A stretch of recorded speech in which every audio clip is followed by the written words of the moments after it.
Yeah, Professor, first of all, thank you for allowing me to help with the class tonight, and to the professors and coach. I mean, these guys are amazing. I train with them all the time, and I get excited when I come here just because of these guys.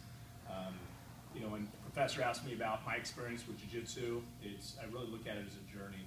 You know, I look at it as stopovers with white and blue and purple and brown, and you really have to enjoy the whole trip all the way through. The destination, you know, maybe black belt, but you have to enjoy it all the way through. And you know, for the white belts, you know, when I look at you guys and see how, you know, I've been training with you for a while, lunches and some evenings, and you know, I remember when you first came here, and Eric, you and I started together a long time ago.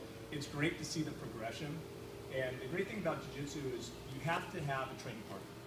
You can't just kick a bag, you know, like Taekwondo, and say, okay, well, there's my partner. You know, you're rolling around on your rug at home, looks a little funny. You know, it's hard to probably finish an armbar or key lock to air. I mean, it's good to roll through that, but you have to have a partner. So you have to make sure you take care of your partners first and foremost. And you know, we've seen a lot of guys come through here, especially at white belt level, where you know, I'm a corporate guy, and I've gone to meetings with black guys, and I don't necessarily love that. And I remember who those guys are too, by the way. So it's a little catch up at some point. But you know, you got to respect your training partners. And the worst case, hopefully, that can happen is you tap. You got to check your ego at the door, and you tap, and it's not a big deal.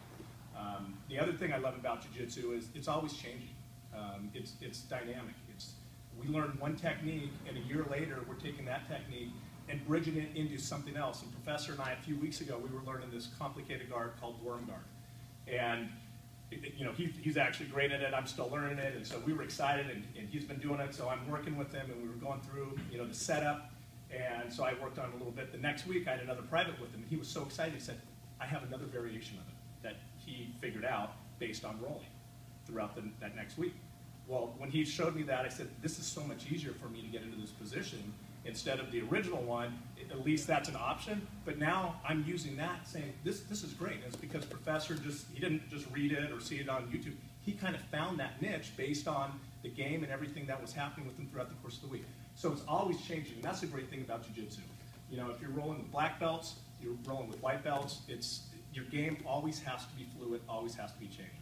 So that's my 2 cents. You know, thanks again for letting me teach tonight, professors. Thank you very much. Thank you.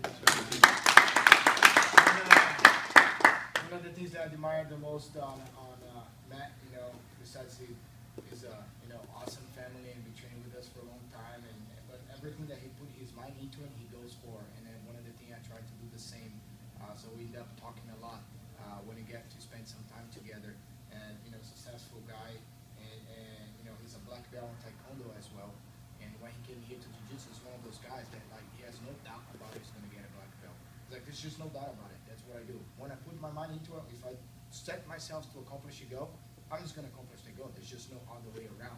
And you know, I've been teaching for a long time, and we signed up 1,100 students in 6.5 years, and we still have around 300. You know, so about 800 people came into the door and left the door. Some of them because they move away. There's a lot of Marines who move away. You know, there's like all different. But the truth is, a lot of them just gave up of the goal that they had at one time, which was to become a black belt. That's something I really admire on that. You know, he's getting next to his journey of accomplish his second black belt in life. So that's really thank you. Nice work.